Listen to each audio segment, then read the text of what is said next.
This is the Beyond the Box dumbbell workout. Before you get into the workout, check out the Instagram post for the warm-up. Want to make sure you're getting ready for the workout, but increasing your heart rate, increasing your body temperature, and you're starting to sweat a little bit before you get into it. For today's strength portion, we are going to be building to a heavy 2 reps in the dumbbell floor press. If you're unable to go up in weight, then you're going to instead focus on increasing the time under tension. So that's going to be increasing your tempo. Talk about the movement first, and then we'll talk about the tempo after. So this is going to be done on the floor. If you have a bench that you can do this from, you can do a bench press, no problem. But for the sake of it, we're just going to use the floor.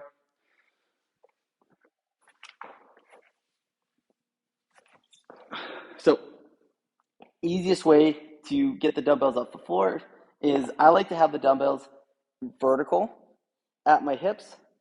So from here, all I have to do is curl them to my shoulders and I have a good starting position. So take a big breath, flatten my back against the floor, curl the weights, and I'm going to set my elbows at a 45-degree position.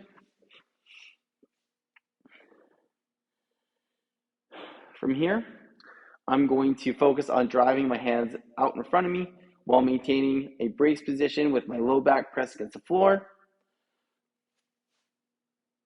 And then bring my hands back down. Elbows coming back to that 45-degree position.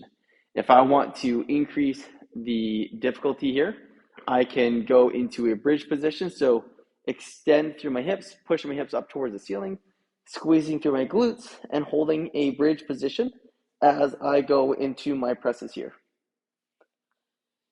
If I don't have a whole lot of weight that I can use, then I can add in that tempo that I talked about earlier. So that would be fast up, so explode to that extended position, and then I'm going to hold for a couple seconds at the top, maybe a hold for 2, and then I bring them down nice and slow. So 1, 2, 3, 4, whatever you choose to make that more difficult, add that time to come back down. Make it a slow and controlled descent, hold at the bottom, and then you go back up. 1, 2, 3, 4.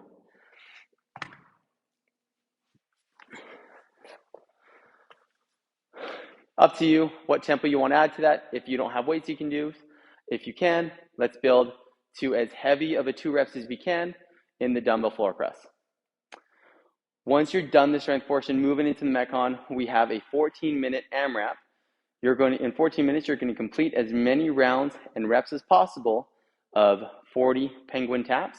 That's going to be a jump and a double tap of the hips in the air, 20 single-arm dumbbell push presses, and 10 single-arm dumbbell bent over rows per side. So the difference between the two is it's 20 single-arm dumbbell push presses. Those are going to be 10 on either side. And then 10 single-arm dumbbell bent over rows. Again, 10 on either side. The RX weight for the men is 50 pounds, and for the ladies is 35 pounds. The intention of the weight is that we can do it 10 reps unbroken. So if your 10 reps unbroken at that weight is too difficult for you, then it'd be a good idea for you to scale down in weight to something that you can manage for 10 reps. So take a look at the movements. Penguin taps is just going to be jump and double tap the hips. So if you need to warm up, just work on some bouncing through the hip, bounces in place here to get that the rhythm of the taps. Add 1 tap per jump. And then as you get into it, try and add that second tap for that double tap penguins. Try and maintain that rhythm for those 40 reps per round. Then you're going to go into 20 single-arm dumbbell push presses. So weight on the shoulders, the push press. Because it is one arm, one side, it is unilateral. So you're going to focus on bracing to keep from falling towards the side that the weight's on. So nice and good brace position. I'm going to bend the knees, extend, and then press through here. So notice how the weight came off my shoulder just from that hip extension. And then I'm gonna use that extension or that power from the hips to push and lock the weight out overhead. As the weight comes back down, I wanna make sure that my elbow is out in front, touches my shoulder, dip, drive press. Dip, drive press. So work on your timing to bend the knees as soon as the dumbbell touches the shoulder so that you can cycle those reps. Once you do 10 on one side, switch, do 10 on the other. Then you're gonna go into 10 single arm dumbbell bent over rows. I'm gonna just go with the hand that, the side that I finished the push presses on. From here, I'm gonna bend over, till my arm is at my hands at my knees, or dumbbells at the knees, squeeze and pull my elbows back, bring the dumbbell up to my chest. 10 reps here, then 10 reps on the other side. Notice how I'm maintaining a flat back, or I'm maintaining neutral spine. I'm retracted and engaged through the shoulders. If I were to disengage through here, notice how my upper back starts to round out.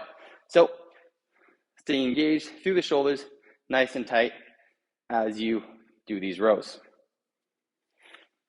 Once you've done 10 reps per side, dumbbell back on the ground, and you're gonna go back into your penguin taps.